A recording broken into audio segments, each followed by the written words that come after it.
The day I realized my mom was right about everything. Thought my mom was ruining my life. Turns out she was saving it. I'm hoping some of you can relate. I'm a 24-year-old guy from a small town in Michigan, USA, and I just had a major wake-up call about my mom. Growing up, I was sure she was the enemy. Overly strict, always hovering, totally out of touch. But looking back now, I see she was my silent protector. This is going to be a long one, so grab a coffee or soda, whatever works, and let's dive into my teenage nightmare turned life lesson. You know that phase where every kid thinks their parents are from another planet? Yeah, I lived it, times 1,000. My mom was this unshakable force in our house, a wall of rules I couldn't climb. I'm Raheem, and at 14, I thought she was destroying my life. While my buddies from school bragged about sneaking out for midnight movie marathons or hanging at the mall, I was stuck with a curfew stricter than a prison lockdown. Be at home by 8 p.m. when the streetlights come on, she'd say, her voice steady like a judge's gavel. Those streetlights, my personal cage. I watched my friends pile into cars, laughing about pizza runs or video game nights, while I shuffled back to our modest duplex, kicking rocks, muttering, "Why me?" She'd hit me with her go-to line. "I know it feels unfair now, but one day you'll thank me." Ugh, that smug tone. I'd roll my eyes so hard I'd see stars, convinced she loved bossing me around. It wasn't just the curfew. My friends got iPhones at 12, scrolling TikTok and texting crushes, while I got a clunky flip phone at 16. "This is enough," she'd declare, punching in 5 numbers. Hers, Dad's, my aunt's, a family friend, and the local clinic. No internet, no games, just a lifeline to call for help. I begged, "Mom, everyone has a smartphone. I need it for school." She'd shake her head, standing by our kitchen counter where the smell of homemade chili wafted, and say, "This world's too wild. I won't let it pull you in." Wild? I just wanted to fit in. I'd storm off, slamming my door, the bang rattling our framed family photos, my anger a volcano I couldn't control. Then came the weekend torture. Piano lessons. My friends hit up house parties, blasted music and flirting, while I was dragged to a dingy studio in Detroit, fumbling on a creaky piano under a grumpy teacher's stare. I hated it. My fingers slipped, the notes clashed, and I'd glare at the chip paint, dreaming of the fun I missed. "Why can't I hang out?" I'd plead, voice cracking. "This builds character," she'd insist, stone face. Character? It felt like a jail sentence. I'd trudge home, ditch my backpack, and flop on my bed, tears soaking my pillow as I cursed her silently, wishing for a laid-back mom like my friends, one who didn't hover, one who didn't see risks everywhere. What hurt most wasn't the rules, it was the lack of trust. I wasn't a bad kid, I swear. I didn't skip school or sneak booze. I was quiet, awkward, often down, struggling to fit in at my crowded high school where cliques ruled. I'd sit alone at lunch, picking at the sandwich my mom packed, while others joked in groups. That isolation ate at me. I just wanted to feel normal, maybe staying out an extra 15 minutes or ditching a lesson. To me, it was harmless rebellion. To her, it was a danger sign. 10 minutes late, a lecture that dragged on, her voice a blend of worry and scolding. An eye roll? Grounded, my gaming console gone. "Why, Mom?" Pushed too far. Her icy, "because I said so," would shut me down, leave me boiling inside. I thought she didn't trust me, but maybe she didn't trust the world. Our town had its dark corners, rumors of teens lured into drugs, a kid from school caught stealing after a late night, even a cousin who disappeared after a party. My mom, with her late-night worries and eagle eyes, seemed to sense threats I brushed off. One night, after a grounding for missing dinner, I overheard her in the living room, her voice breaking as she murmured, "Please keep my son safe." I froze, my anger melting into confusion. Was she crying for me? I shrugged it off, thinking it was guilt, and retreated to cry into my pillow, longing for a laid-back mom like my friends, one who didn't hover, one who didn't see risks everywhere. For years, our house was a quiet battleground. I'd slam my door, the thud shaking our living room curtains, only for her to hit back with stricter rules, extra chores, earlier bedtimes. I'd sob into my blanket, envying my friends' moms who let them roam, laughed off curfews, and hugged without lectures.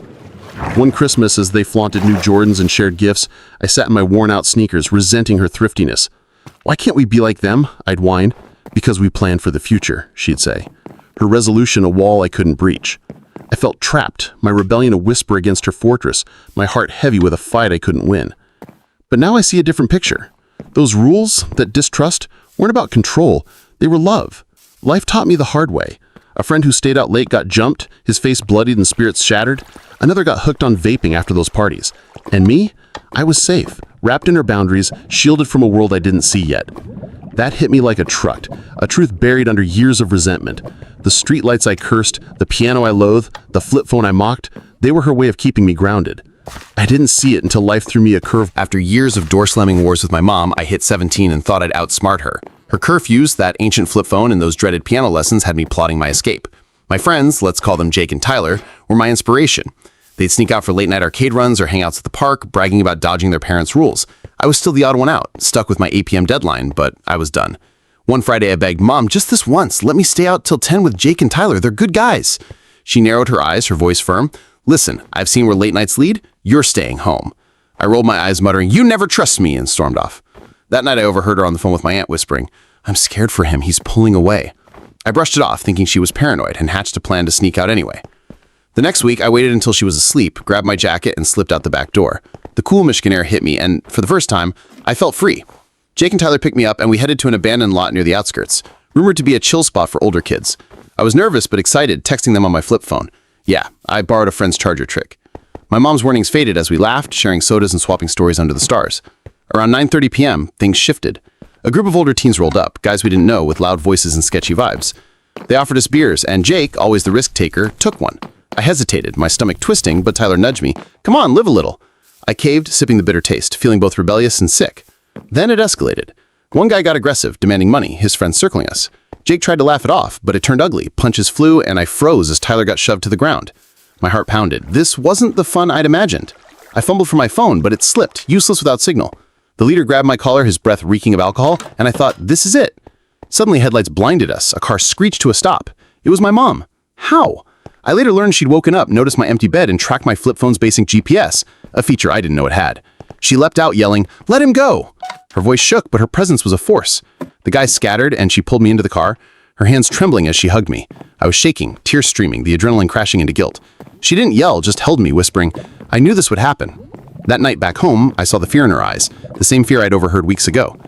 The next day, I was a mess, bruised from the scuffle, grounded for months, and drowning in shame. Jake and Tyler faced their own consequences. Jake's dad found the beer, and Tyler's mom grounded him too. But I couldn't stop thinking about my mom. She didn't rub it in, just cook my favorite mac and cheese, sitting quietly as I ate. I mumbled, "I'm sorry." And she smiled, "I just want you safe." That hit hard. I'd spent years resenting her curfews, that flip phone, those piano lessons, thinking they were about control. But that night proved they were about protection. She'd seen the world's dangers, friends who overdosed, a neighbor's kid arrested, and shielded me from it. Over the next year, I started noticing more. A classmate who stayed out late, got into a car accident. Another friend's party ended with a police raid. Each time I think of my mom's warnings. Those piano lessons, they gave me discipline I didn't appreciate until I aced a school project. The flip phone, it saved me that night. I began helping her in the kitchen, talking instead of arguing, and saw her soften. One evening, she handed me a new phone, not fancy, but with limits, and said, "You've earned trust." I hugged her, tears in my eyes, realizing her rules weren't chains, they were lifelines. Now at 24, I see it all. That night wasn't just a scare, it was a mirror. My mom wasn't ruining my life, she was saving it. The streetlights I cursed, the piano I hated, the phone I mocked, they were her love in action, keeping me from a path I didn't understand.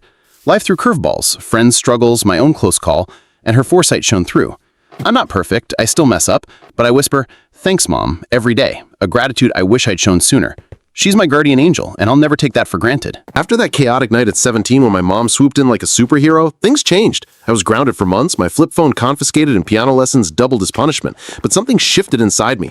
Her trembling hug, her quiet, "I knew this would happen," stuck with me. I started noticing her efforts, cooking my favorite mac and cheese after the grounding, leaving notes with sayings like "stay strong" on my desk. I'd roll my eyes less, help with dishes, and even practice piano without complaining. It wasn't instant love, but respect crept in. My friends Jake and Tyler faced harsher fallout. Jake's dad grounded him for a semester, and Tyler's mom found vape pens leading to therapy. I dodged those bullets, thanks to her. One evening, she handed me a basic smartphone with limits saying, "You've earned trust." I hugged her, tears blurring my vision, feeling like I'd finally crossed a bridge I'd burned for years. Over the next few years, her influence grew clearer. I aced high school with that piano discipline, landing a college scholarship. The curfews kept me focused, while Jake struggled with grades after late nights. I think of her warnings. Those streetlights weren't cages, they were guardrails. But life wasn't done testing me, and her lessons would face their biggest trial yet. Fast forward to 21, my junior year at Michigan State. I'd moved to a dorm, basking in freedom, late study sessions, campus parties, a taste of independence. My mom's calls grew worried. "Be careful, son. The world's tricky out there." I'd laughed, "Mom, I'm fine." But I wasn't. A new crowd, let's call them Chad and Lisa, pulled me into their orbit. They were fun, always hosting game nights that turned into drinking sessions. I resisted at first, remembering that abandoned lot, but peer pressure won. One night, after a few beers, Chad suggested a quick drive to a sketchy part of town for fun. My gut screamed no, I went, the car's hum drowning my doubts. It went south fast. We hit a dead-end alley and two guys approached, demanding cash. Chad laughed nervously, but they weren't joking. Knives glinted under the streetlights. Lisa froze and I panicked. My old flip phone instincts kicking in, but my new phone had no signal. A scuffle broke out, Chad got a cut on his arm and I shoved Lisa behind me. Then, headlights again. A familiar figure stormed out. My mom. How? She'd driven 3 hours after I missed our weekly call, tracking my phone's location. She yelled, "Back off," and the guys fled. She bundled us into her car, her hands shaking as she checked my bruises. Back at the dorm, she didn't lecture, just held me, tears in her eyes. Chad and Lisa faced suspensions. I faced a reality check. That night broke me open. I was 21, not 17, yet her protection followed me. The guilt was crushing. I'd ignored her warnings again, but her response? She enrolled me in a self-defense class saying, "You need to protect yourself now." I took it seriously, mastering moves that boosted my confidence. I cut ties with Chad and Lisa, focusing on studies, and graduated with honors. Those piano lessons? They honed my focus, helping me ace presentations. The curfews? They taught me time management, a skill my partying friends lacked. I started a side gig tutoring using that discipline, and even reconnected with Jake, who'd cleaned up his act. My mom's trust grew too. She'd call less, trusting my choices, and I'd update her, proudly. One Thanksgiving, I cooked the mac and cheese and we laughed over old fights. She admitted, "I worried too much, but I couldn't lose you." I teared up realizing her rules weren't control, they were love, forged in fear of a world she'd seen break others. A neighbor's son overdosed that year and a classmate's party ended in a DUI. Her foresight saved me twice. Now at 24, I see the man she shaped. That first night at 17 taught me safety. The college scare taught me resilience. Her lessons, discipline, trust, protection, built me. I work as a youth counselor, helping kids avoid the pitfalls I nearly fell into, and I credit her. Life threw curveballs, friendships tested, dangers dodged, but her vase guided me. I'm not perfect, I still stumble, but I whisper, "Thanks, Mom," daily, a gratitude I wish I'd shown sooner. She's my rock, and this journey's taught me to pass her wisdom forward.